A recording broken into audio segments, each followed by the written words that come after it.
En el calor sofocante del norte de Florida, en las profundidades de los pantanos que flanquean el río St. John's, los restos esqueléticos de lo que una vez fue una gran plantación de azúcar, la hacienda Blackwood, mencionada en 1854. Hoy no es más que ruinas de madera podrida y cimientos de piedra tragados por siglo y medio de vegetación implacable. Las leyendas locales susurran una maldición, un fantasma que se desató con la muerte repentina de la familia Blackwood, una dinastía que desapareció en una sola estación. Durante años, la historia fue rechazada como un cuento de fantasmas para asustar a los niños. Pero, en 2003, un grupo de arqueólogos universitarios que estaban excavando en las antiguas barracas de esclavos desenterraron una pequeña caja de hojalata.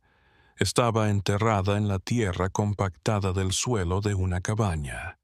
En su interior, protegido por el sello hermético, había una colección de hierbas secas, un pequeño pájaro de madera tallado y un único fragmento de pergamino amarillento por el tiempo. La letra era fina, exacta, reveladora de una confesión que reescribía la historia de la región. No fue una maldición lo que acabó con los Blackwood. Fue una promesa cumplida con aterradora paciencia y un conocimiento del mundo natural que lo convirtió en el arma perfecta para el asesinato. El rollo describía una cuidadosa, casi científica, venganza ejecutada por una sola mano invisible, la de un esclavo llamado Emanuel. El escrito no iniciaba con un nombre, sino con una afirmación. Él se llevó a mi hijo, mi luna y mis estrellas, pues yo tomaré sus ramas una a una, hasta que no quede sino el tronco podrido para el rayo. No era la alucinación de un loco, era el prólogo de un registro, el catálogo de una deuda que se saldaría con sangre. La historia de Emanuel y la caída de la casa de Blackwood es una que se ha enterrado intencionalmente, una verdad demasiado perturbadora para las narrativas oficiales de la Florida anterior a la Guerra Civil. Habla de la rabia silenciosa que se agitaba bajo la superficie de la cortesía sureña, de los extremos terribles a los que llegaría un hombre cuando la ley no le daba justicia, ni voz, ni humanidad. Es una historia de veneno que se arrastra por el pantano, de justicia susurrada y venganza tan absoluta que borró a una familia entera de la faz de la tierra. La primera víctima, reveló el documento, no fue el amo, sino a quien más quería, su hijo menor. La Florida de 1850 era un lugar de extremos salvajes. Ricos plantadores como Silas Blackwood erigieron imperios en los pantanos de cipreses, mansiones elevadas como islas de orden en un mar de naturaleza salvaje. La riqueza de Blackwood se había edificado sobre el azúcar, una planta que exigía un trabajo agotador bajo un sol despiadado. Su siembra era un pequeño imperio autónomo, sometido a su voluntad y al látigo. Silas era una figura respetada en el condado, un anciano de la iglesia, donante político, patriarca que mostraba una fachada de disciplina religiosa. Pero entre los muros mojados de su hacienda, su caridad se convertía en una tortura. Él creía en romper tanto el cuerpo como el espíritu de sus esclavos, creyendo que sólo la desesperación total era una garantía contra la rebelión. Y en este mundo brutal, poseía algo más valioso que cualquier máquina o tierra, un hombre esclavizado llamado Emanuel. Emanuel no era un hombre de campo. Había sido traído a la plantación de niño, comprado por su inteligencia y sus manos fuertes. Era carpintero, quien realizaba la fina carpintería de la mansión Blackwood, pero su genio se encontraba en otra ciencia más reservada. De su abuela, una mujer raptada de la costa occidental de África, Emanuel había recibido un conocimiento ancestral de la botánica. Conocía el lenguaje del pantano, las virtudes latentes en raíces, hojas y hongos que medraban en las aguas oscuras y fétidas que rodeaban la plantación. Para los Blackwood, él era su curandero. Podía hacer test para fiebres, cataplasmas para sacar infecciones y remedios para enfermedades que el médico más cercano, un hombre a un día de viaje, no podía curar. Silas Blackwood abusaba de esta capacidad sin piedad, empleando a Emanuel para preservar su posesión humana en condiciones lo suficientemente saludables para trabajar y evitar gastos en atención médica. Lo que Silas nunca comprendió, lo que nunca podría comprender, era que el mismo conocimiento que podía preservar la vida también podía extinguirla. La curación no es más que la capacidad de manipular la química del cuerpo, y el conocimiento de Manuel sobre esa química superaba con creces lo que Silas podía imaginar.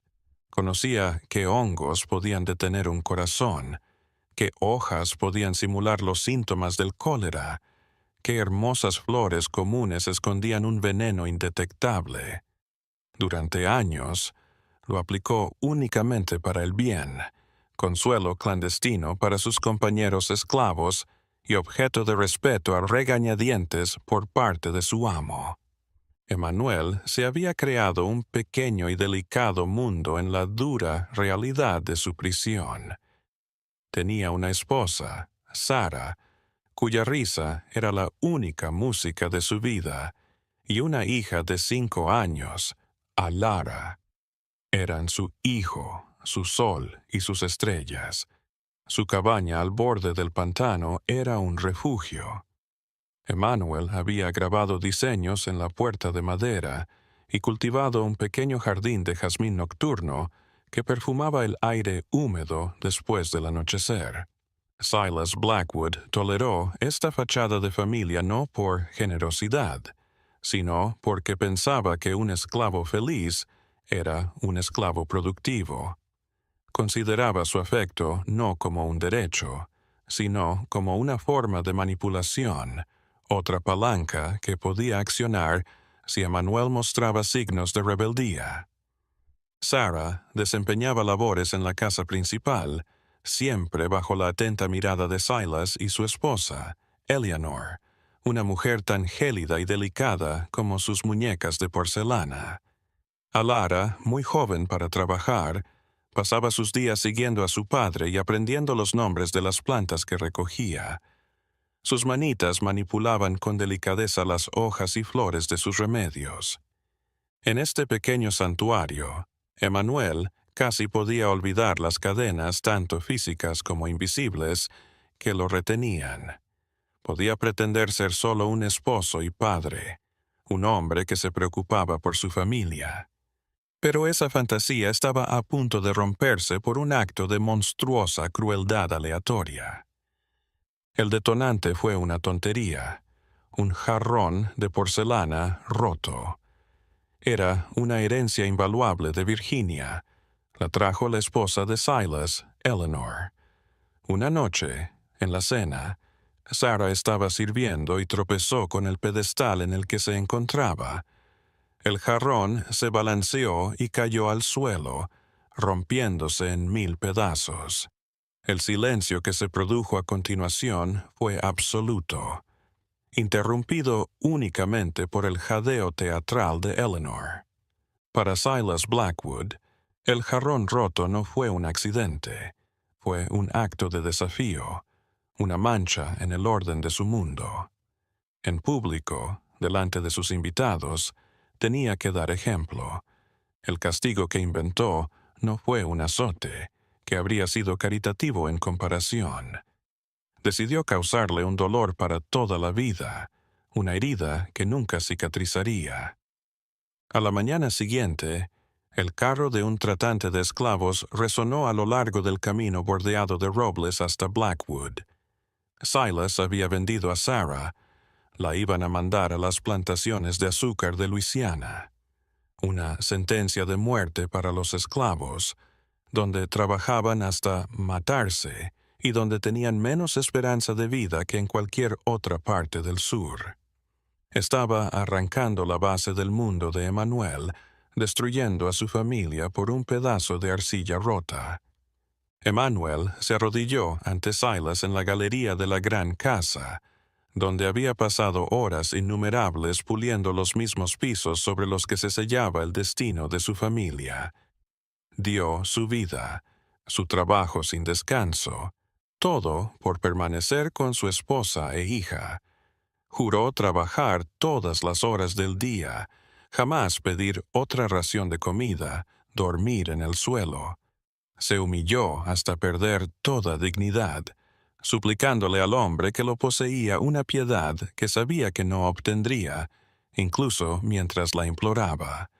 Silas lo observó, su expresión gélida y complaciente.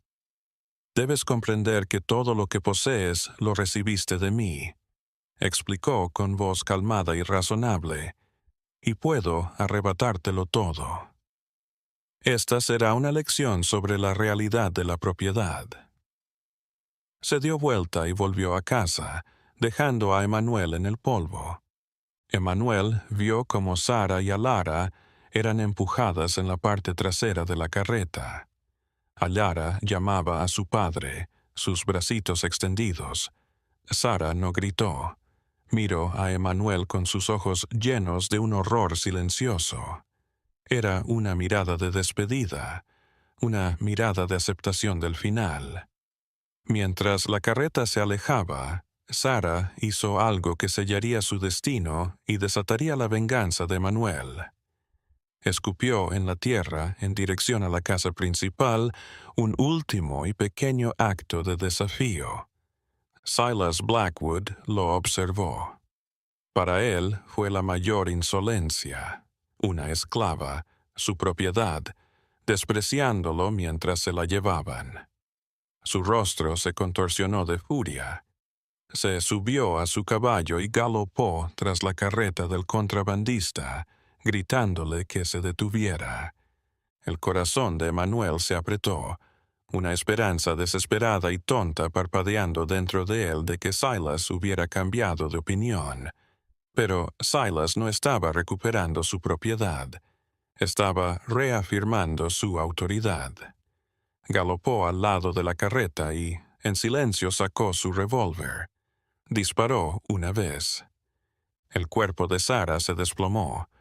Los alaridos de Alara resonaron en los campos, un sonido que perseguiría a la plantación durante años. El tratante de esclavos, un hombre endurecido, miró hacia arriba. Era una mercancía defectuosa, dijo Silas, su voz temblando de rabia mientras guardaba su pistola. Ninguna de mis tierras volverá a faltarme el respeto de ese modo. Giró su caballo y galopó de vuelta a su mansión, dejando a la hija de Emmanuel para que hiciera el viaje a Luisiana sola, el cuerpo de su madre abandonado al borde del camino para que el pantano se lo tragara. Emmanuel no se movió. Se quedó de rodillas en el polvo, el sonido del disparo y los gritos de su hija repitiéndose en su mente.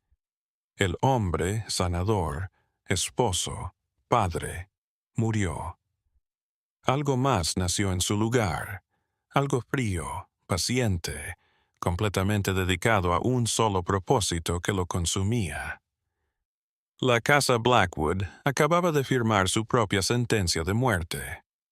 Los días que siguieron, Emmanuel guardó un silencio sepulcral. Hacía su trabajo con una exactitud mecánica que era más aterradora que cualquier grito de agonía. Los demás esclavos le dejaban espacio, notando el cambio en él. La calidez en sus ojos había sido reemplazada por un vacío gélido y calculador. Era un espectro que vagaba por los sucesos de su vida, con su espíritu ausente, ocupado en tejer con precisión su venganza. Ya no cultivaba los jardines del vecindario, ya no tocaba la flauta de madera que había tallado para su hija. Sus noches ahora eran en el pantano, con un farol y una cesta honda.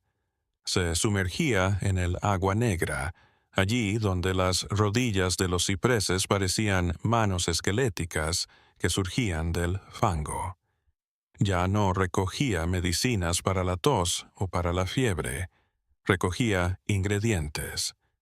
Buscó las plantas que su abuela le había enseñado a temer, las que llamaba los espíritus silenciosos. Recogió los sombreros pálidos y fantasmales del hongo ángel destructor, tan parecido a una forma comestible.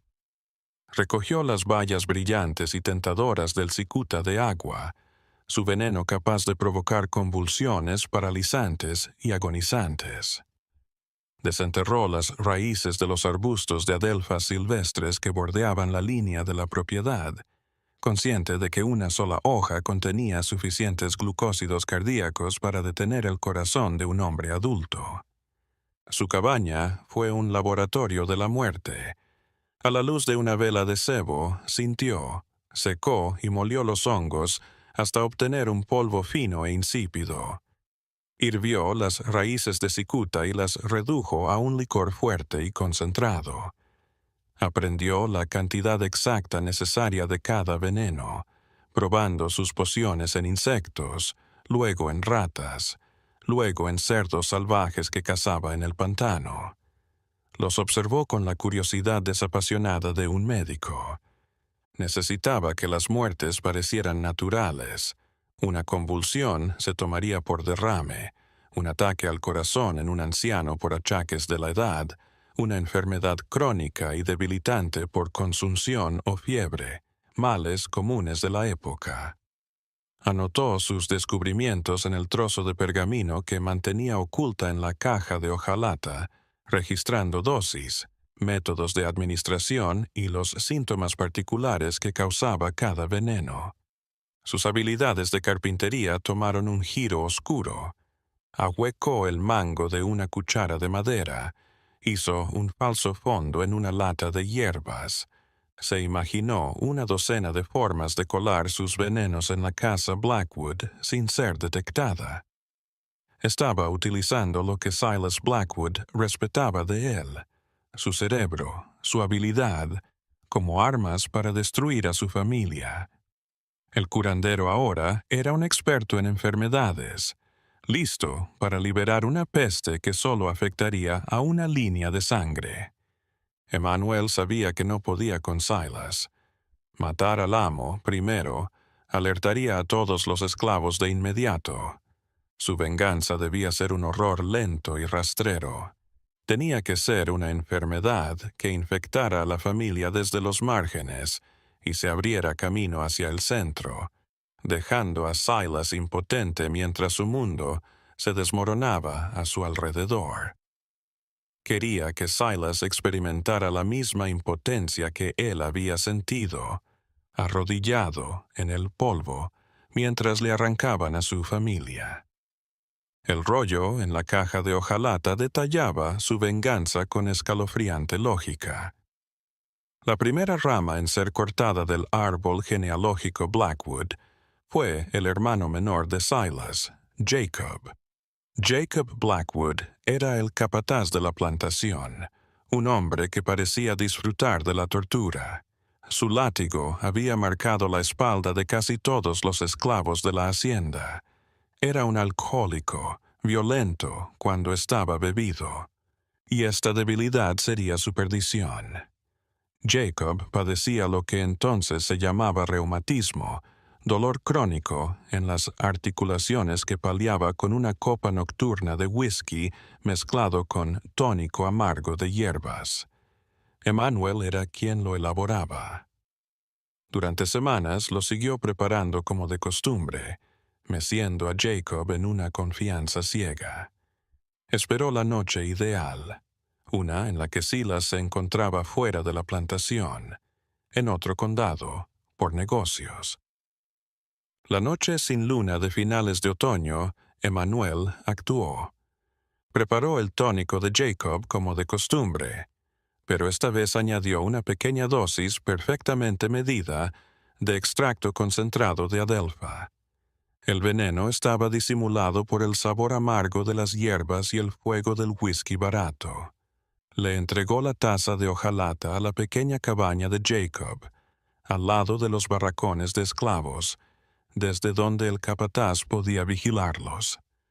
Se quedó mirando desde la oscuridad como Jacob se bebía el suyo de un trago, poniendo cara de asco, como siempre. Entonces, Emanuel esperó. Se sentó en la oscuridad de su cabaña escuchando el canto de los grillos y el ulular lejano de un búho. 1 hora, 2 horas. Poco antes del amanecer, un grito rompió el silencio anterior al amanecer. Había sido traído por el esclavo que le traía el desayuno a Jacob. Emanuel se sumó a la pequeña multitud que se congregó fuera de la cabaña del capataz. Jacob Blackwood estaba muerto, su rostro retorcido en agonía. Se llamó al médico del pueblo, un hombre corpulento y muy ocupado llamado Harris, que llegó al atardecer. Tras una inspección inicial, dictaminó que la muerte fue por un paro cardíaco causado por intoxicación etílica y el mal estado de salud de Jacob. Nadie puso en duda el diagnóstico. Los hombres violentos y poco sanos solían morir de manera repentina. Silas Blackwood volvió al día siguiente para enterrar a su hermano. Lamentó no al hombre, sino la pérdida de un brutalmente eficiente administrador.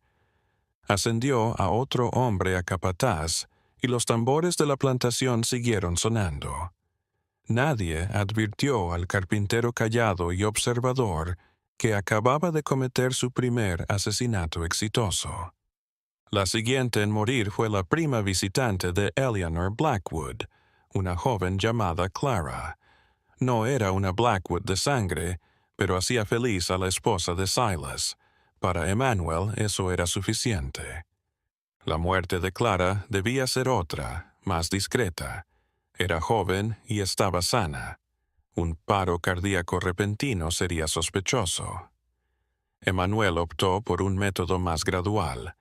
Había notado que Clara era presumida, sobre todo con su cutis. Cada mañana se cubría la cara con polvo blanco de arroz, un cosmético muy usual en aquel tiempo. El polvo se almacenaba en una pequeña caja de plata en su tocador. Como carpintero, Emanuel tenía acceso a todas las habitaciones de la casa. A menudo lo llamaban para arreglar una tabla que crujía, una ventana atascada o un mueble suelto. Una tarde, mientras supuestamente arreglaba un cajón en la habitación de Clara, vio su oportunidad. Mientras la familia cenaba, se escabulló a sus habitaciones y sustituyó su polvo cosmético por uno de su invención. Hongos ángel destructor, molidos y arsénico que había sacado del veneno para ratas de los graneros. El polvo era tan blanco, tan fino, tan idéntico al original. El veneno se absorbería lentamente a través de su piel, y también lo inhalaría en pequeñas dosis cada vez que lo aplicara. Sería una muerte que se arrastraría durante semanas. La enfermedad de Clara se inició con un leve malestar. Estaba fatigada, apática, se quejaba de náuseas y dolor de cabeza sordo. Llamaron al médico. Otra vez, Harris. Él la etiquetó con una queja femenina, un término inútil para cualquier enfermedad que una mujer no pudiera nombrar de inmediato. Le prescribió reposo en cama y caldos ligeros. Emanuel, el curandero de la plantación, fue llamado por una preocupada Eleanor para preparar tés de hierbas tranquilizantes. Lo hizo, preparando pociones inofensivas de menta y manzanilla, mientras sabía que la causa de su agonía era la misma sustancia que se aplicaba en el rostro cada mañana en un intento de embellecerse. Las semanas se arrastraron. La salud de Clara se deterioró. Su piel se volvió amarilla ictérica. Su cabello se cayó y tuvo vómitos y dolor abdominal. El Dr. Harris estaba confundido. Sospechó una fiebre tropical, algo que se contagia por el aire del pantano. Intentó sangrarla, una práctica común y peligrosa que solo la debilitó. Pero Emmanuel, con sus ojos helados y huecos, a veces sentándose a su lado y dándole un paño frío para la frente. Era la muerte disfrazada de cuidador. Clara murió un mes después en agonía. Su muerte se declaró como fiebre debilitante de causa desconocida. 2 de la casa se habían ido y una semilla de temor se había sembrado. La hacienda Blackwood ya no era un bastión de disciplina, era un hogar de enfermedad y agonía. El miedo en la gran casa era palpable. Eleanor Blackwood cubrió los espejos con tela negra y se negó a abandonar sus habitaciones, creyendo que la casa estaba maldita. Silas, que no creía en nada que no pudiera ver y tocar, desestimó sus aprensiones como histeria femenina. Pero incluso él se estremeció, duplicó su trago nocturno y su ya corto temperamento se encendió. Esta aura de terror era exactamente lo que Emmanuel había tratado de hacer. Su siguiente víctima fue el hijo mayor de Silas, un chico de 17 años llamado Thomas. Thomas era el hijo, una copia de Silas en apariencia y comportamiento. Era engreído, brutal con los esclavos y el futuro de la casa Blackwood. Su muerte no sería discreta, sería brutal, impactante, algo que destrozaría el orgullo patriarcal de Silas. La pasión de Thomas era cazar. Solía ir de caza al pantano, con sus perros favoritos, a por venados o jabalíes. Emmanuel conocía al chico, sus caminos, sus arroyos. Tenía un plan en el que el pantano sería el arma asesina. El arma de Emmanuel fue la cicuta de agua, el veneno de Sócrates, como lo llamaron los griegos. Su toxina, la cicutoxina, es un veneno que actúa sobre el sistema nervioso central, provocando convulsiones violentas. Es una de las plantas más venenosas de América del Norte. Emmanuel descubrió un denso manchón de ella creciendo cerca de un arroyo que Thomas solía vadear cuando iba de caza. No necesitaba envenenar al chico, solo necesitaba envenenar a su caballo. Una tarde, Emmanuel mezcló una papilla de avena y manzanas con raíz de cicuta molida y la dejó en un comedero donde se alojaba el semental favorito de Thomas. El caballo, sediento de la recompensa, lo devoró. A la mañana siguiente, Thomas fue de caza como de costumbre. Emmanuel lo vio alejarse entre los árboles, sabiendo que el chico jamás volvería.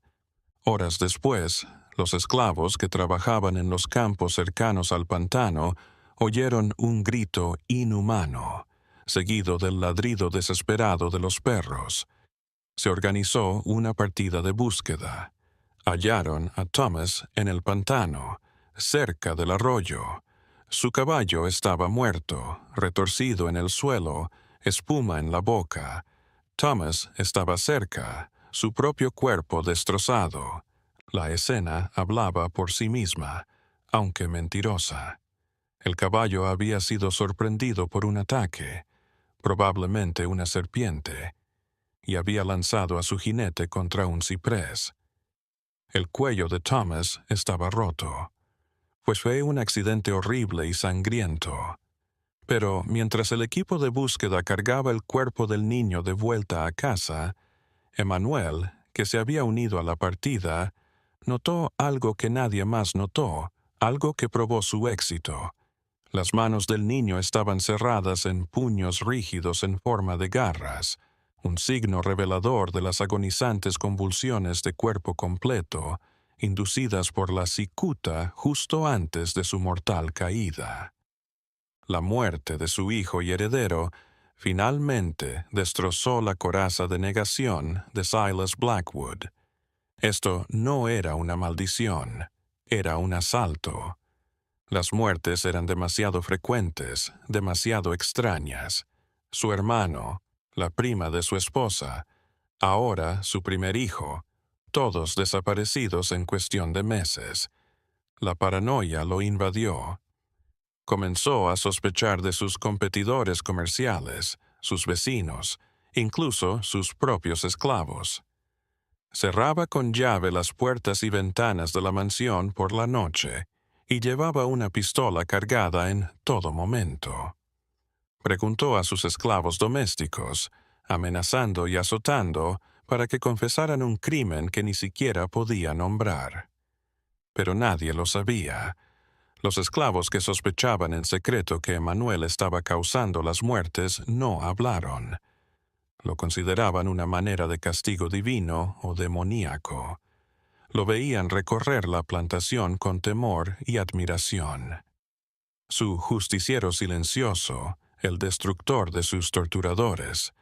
Mientras tanto, Emanuel estaba listo para la siguiente etapa de su plan. Había cortado las ramas. Ahora era momento de envenenar las raíces. Sus siguientes objetivos fueron los 2 hijos restantes de Silas, gemelos de 10 años llamados William y Mary. Sus muertes debían ser simultáneas y debían ser consideradas obra de Dios. Emanuel sabía que todos los domingos a los gemelos se les permitía un obsequio, un vasito de leche fresca de la vaca lechera premiada de la hacienda endulzada con melaza. Lo tomarían después de que la familia volviera de la iglesia. Este ritual, un islote de normalidad en una casa invadida por el terror, sería el vehículo de su acto más atroz. El veneno que eligió era fuerte, simbólico. Hizo crecer un hongo extraño y hermoso, una especie de cornezuelo de centeno que crecía en la hierba húmeda de los campos. Al ser ingerido, el cornezuelo provoca el llamado fuego de San Antonio, una enfermedad que aterrorizó a Europa durante siglos. Sus síntomas eran alucinaciones, ardor en las extremidades, gangrena y una muerte dolorosa. Pero Emanuel no quería una caída lenta. Destiló el cornezuelo, concentrando sus toxinas alcaloides en una forma de acción mucho más rápida, capaz de provocar una caída aterradora en la locura y la muerte. Una noche de sábado, se coló en el establo lechero. Untó el interior de las copas especiales de plata que los gemelos usaban para su obsequio dominical con una pasta pegajosa y casi invisible de cornezuelo concentrado y melaza. Al día siguiente, los Blackwood regresaron de la iglesia, sus rostros sombríos. Se llevó a cabo el ritual de la leche azucarada, un esfuerzo desesperado de Silas y Eleanor por preservar una apariencia de normalidad. El efecto fue casi instantáneo. A la hora, los mellizos se quejaron de un hormigueo en manos y pies. Luego llegaron las alucinaciones. Gritaban por insectos trepando en su piel, por rostros monstruosos observándolos desde las esquinas de la habitación. Sus cuerpos comenzaron a temblar y a convulsionar. Eleanor Blackwood solo pudo mirar con horror cómo sus 2 hijos menores se hundían en una locura violenta e incomprensible. El doctor Harris fue llamado de nuevo, pero estaba impotente ante tales síntomas. Nunca había visto nada igual. Lo atribuyó a una fiebre cerebral o una especie de castigo divino. Al anochecer, los mellizos estaban muertos. Sus cuerpecitos agotados por las convulsiones implacables simplemente se rindieron. Murieron con minutos de diferencia. Para Silas y Eleanor, fue como si un Dios vengativo hubiera descendido y extinguido la última luz de sus vidas. La posibilidad de que esto fuera veneno fue descartada. Ningún veneno conocido por ellos podía actuar tan rápido y de forma tan aterradora en 2 personas a la vez. Tenía que ser algo sobrenatural, una enfermedad del alma. La plantación ya no estaba maldita, estaba condenada. La muerte de los gemelos destrozó la poca cordura que le quedaba a Eleanor Blackwood. Recorría los pasillos de la mansión, un fantasma en vestido negro, hablando con los fantasmas de sus hijos. Silas, ahora huérfano, era un hombre vacío de dolor y rabia impotente. El imperio que había forjado, la dinastía que había esperado que perdurara, se había desmoronado a su alrededor. Estaba solo, atrapado en una casa de recuerdos y muerte, con una esposa retirada a la locura. El trabajo de Emmanuel estaba casi terminado. Solo quedaban dos personas, Eleanor y el propio Silas. Eleanor sería clemencia, Silas sería justicia. Para Eleanor, Emmanuel preparó un veneno suave y rápido. Le preparó un té con las hojas del guisante de rosario, una semilla roja y hermosa que se usaba mucho en joyería. Las semillas tienen una toxina mortal. Él mismo le sirvió el té, explicándole que era un calmante para que pudiera dormir y despejar su mente. Ella lo bebió sin cuestionar, su mente demasiado distraída para sospechar. Se durmió y nunca despertó. El doctor Harris dijo que había muerto de un corazón roto, lo cual, en cierto sentido, era absolutamente cierto. Ahora solo faltaba Silas. El tronco del árbol estaba desnudo, expuesto, esperando el golpe final del rayo. Durante semanas, Silas Blackwood se movió como un recluso en su propia casa. Los campos quedaron abandonados. Se detuvieron los negocios de las plantaciones. Bebía, vagando de habitación en habitación, un fantasma en su propio reino desolado. Estaba atormentado, no por fantasmas, sino por la horrible realidad de su destrucción.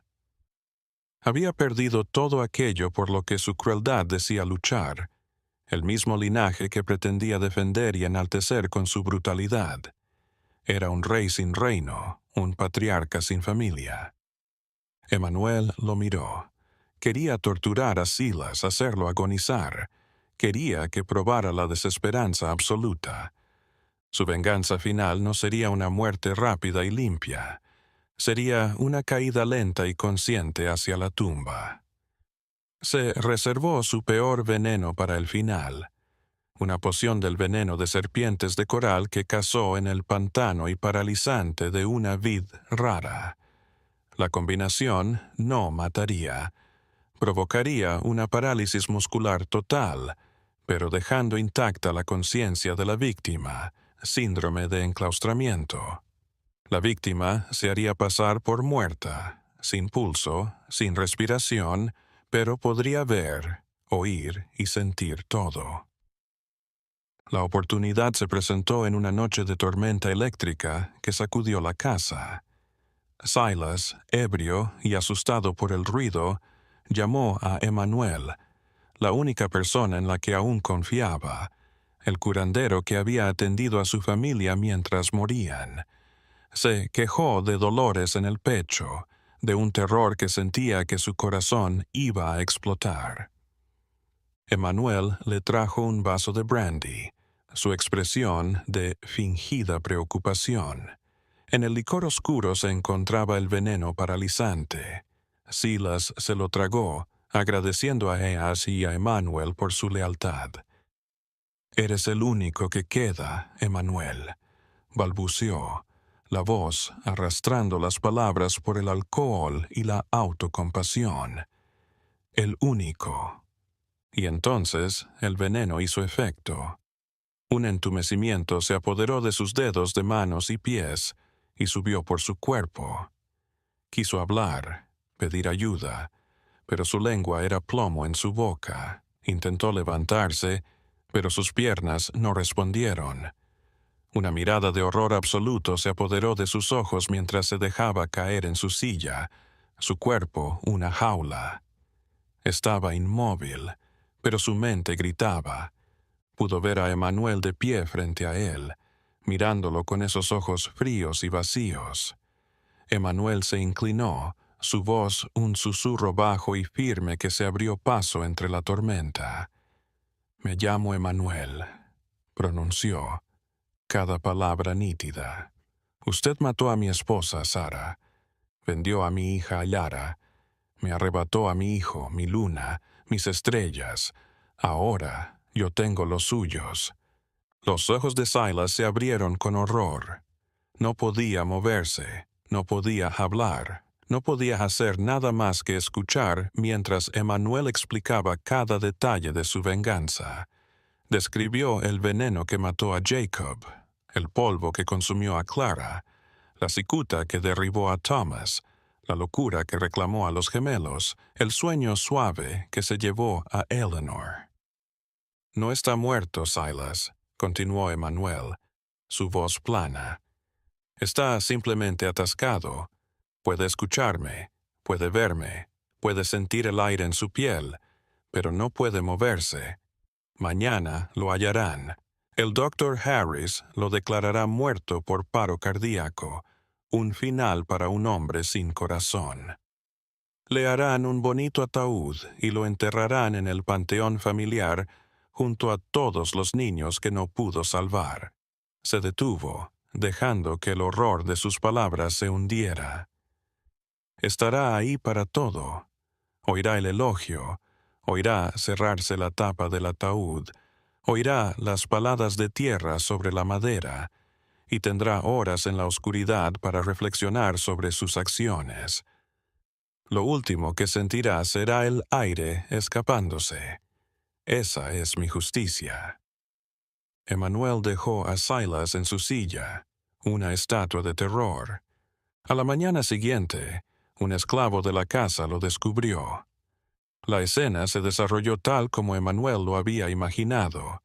El Dr. Harris llegó, sacudió la cabeza con tristeza y dijo que el corazón de Silas Blackwood, ya debilitado por el dolor y el licor, finalmente se había rendido.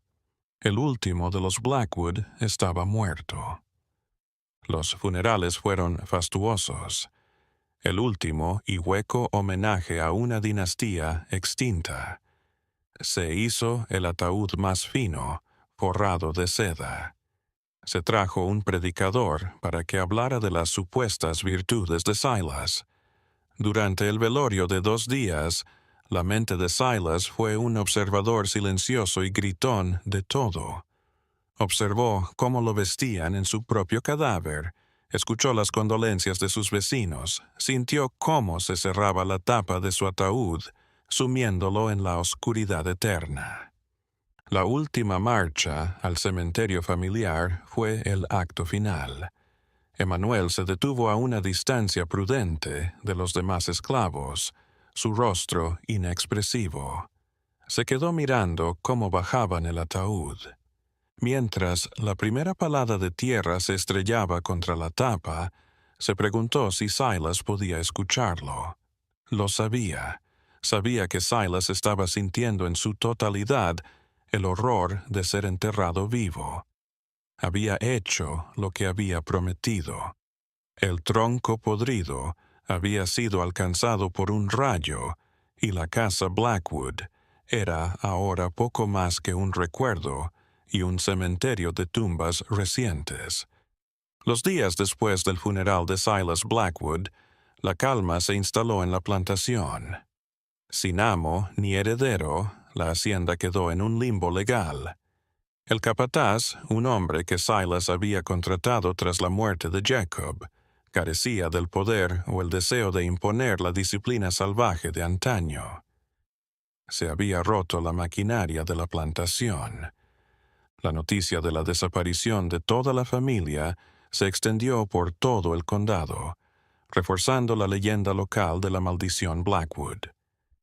Los vecinos decían que la crueldad de Silas finalmente había atraído la ira de Dios o del diablo sobre su hogar. Nadie se dio cuenta. Nadie miró al carpintero callado y eficiente y vio a un asesino sistemático. Emanuel era, por primera vez en su vida, un hombre libre. Seguía siendo propiedad legalmente. Pertenecía a una hacienda sin amo, pero en la práctica era libre. Pero no estaba feliz, no estaba triunfante. El fuego de la venganza lo había devorado, dejando solo un vacío helado. Había tenido éxito, pero no había logrado traer de vuelta a su esposa e hija. La justicia, aprendió, no era la paz. El destino de la plantación Blackwood fue decidido en los tribunales. Familiares lejanos que nunca habían estado en Florida reclamaron la hacienda, pero las historias de la maldición habían envenenado la tierra. La tierra era considerada maldita. Los familiares no querían habitarlo. Vendieron todo: la tierra, la casa, el equipo, la gente. Se organizó una subasta masiva. Los esclavos de la hacienda Blackwood, que habían probado fugazmente la libertad, volvieron a temblar ante el auction block. Las familias eran separadas, vendidas a distintos dueños, dispersadas por todo el sur. Para Emanuel, esto era una broma de mal gusto. El mismo sistema que había matado a su familia y le había dado su venganza estaba a punto de cometer el mismo crimen contra las personas que, en su forma oscura, había tratado de proteger. Había matado a un monstruo, pero el monstruo mayor de la esclavitud permanecía indiferente, insaciable. Se dio cuenta de que todavía no había terminado. Tenía un último acto que llevar a cabo, no de venganza, sino de liberación. La noche anterior a la subasta, Emanuel reunió a los demás esclavos en el pantano. No les contó lo que le había hecho a los Blackwood. No tenía por qué hacerlo. Ellos lo sabían. A la luz de las antorchas, desplegó un plan. No era un plan de rebelión o de violencia. Era un plan de desaparición. Él era su curandero, pero también su guía. Conocía los pantanos mejor que cualquier hombre, blanco o negro. Conocía los canales secretos, las islas altas sin mapa. Les contó acerca de las comunidades de esclavos fugitivos, los cimarrones, que habían sobrevivido durante generaciones en el desierto del centro de Florida. Les dio una elección: la seguridad del bloque de subastas o la incertidumbre de una fuga desesperada hacia la libertad. Cada esclavo, desde el más anciano trabajador de campo hasta el más tierno infante, optó por la libertad. En la noche se esfumaron. Encabezados por Emanuel, escaparon de la plantación. Atrás quedaron las cabañas, los campos y la gran casa vacía que había sido su prisión. Se sumergieron en el pantano, cargando solo con lo que podían llevar y la promesa de una vida libre. Cuando los subastadores y los compradores llegaron a la mañana siguiente, se encontraron con una plantación fantasma. La casa Blackwood estaba vacía. La casa era enorme y estaba vacía, sus puertas abiertas de par en par. Las celdas de los esclavos estaban vacías, los campos en silencio. Más de 100 esclavos habían desaparecido. Se inició una búsqueda a gran escala.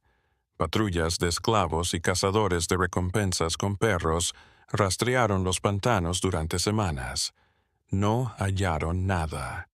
El pantano, que una vez le había dado sus venenos a Emanuel, ahora le ofrecía a él y a su gente un refugio.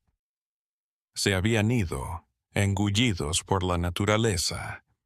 La hacienda Blackwood fue declarada inservible. Los parientes lejanos vendieron la propiedad por nada a una maderera y la mansión se dejó pudrir. La historia de la plantación maldita se amplió para incluir la desaparición en masa de sus esclavos, que se decía que habían sido llevados por las mismas fuerzas malignas que habían reclamado a la familia. La verdad, claro, era mucho más evidente. Era la historia de la voluntad de un pueblo de ser libre, liderado por un hombre que había sido llevado más allá de la resistencia humana. ¿Qué pasó con Emanuel? Su destino, como el de su pueblo, se pierde en los anales de la historia, pero el hallazgo arqueológico de la caja de hojalata da una pista. El rollo interior no era una confesión, era un testimonio. Fue escrito para que un día la verdad pudiera ser revelada. Es posible que el propio Emanuel lo enterrara antes de irse, un último acto para asegurarse de que la caída de los Blackwood no se atribuyera a una maldición, sino a un hombre al que habían herido profundamente. Emanuel y su banda supuestamente viajaron al sur y se unieron a las comunidades cimarronas ocultas que florecieron en la naturaleza de Florida. Allí, su habilidad curativa y su conocimiento de la naturaleza le habrían hecho un líder reverenciado. Probablemente pasaría el resto de sus días como un hombre libre en una sociedad de resistencia y supervivencia. Nunca más volvió a ver a su hija. Su paradero es una de las millones de historias perdidas en la maquinaria del comercio de esclavos. Pero, liberando a su pueblo, Emanuel rindió homenaje a la familia que no pudo salvar. El hallazgo de la confesión de Emanuel en 2003 envió una onda de choque silenciosa a través del mundo de los historiadores del sur anterior a la guerra civil. El equipo arqueológico, atado por protocolos académicos, no reveló al mundo lo que decía el pergamino. Los hallazgos se publicaron en revistas oscuras y los registros oficiales del condado nunca fueron modificados. La leyenda de la maldición Blackwood sigue siendo la que se cuenta a los turistas y escolares de la zona. La verdad está enterrada en los archivos académicos, demasiado explosiva, demasiado perturbadora para los reconfortantes mitos del viejo sur. La historia de un esclavo que se convirtió en un asesino en serie, incluso en nombre de una justicia que le fue negada, es una que muchos todavía no están preparados para enfrentar. Fuerza una pregunta inquietante. En un universo de maldad total, ¿qué es una respuesta justa? Lo que hizo Emanuel fue, en términos legales, asesinato, pero fueron moldeadas en el fuego de una institución que era un crimen contra la humanidad en una escala difícil de imaginar. Su leyenda navega entre la venganza y la justicia, entre el monstruo y el rebelde. Los restos en descomposición de la plantación Blackwood son un testimonio silencioso de esta historia olvidada. La tierra, una vez despejada para la caña, ha sido retomada por el pantano. El aire huele a muerte y a insectos. Los que lo visitan dicen sentir dolor e inquietud, el eco psíquico del extremo sufrimiento humano que empapó la tierra. Puede que lo llamen fantasma, pero es solo el eco de la memoria.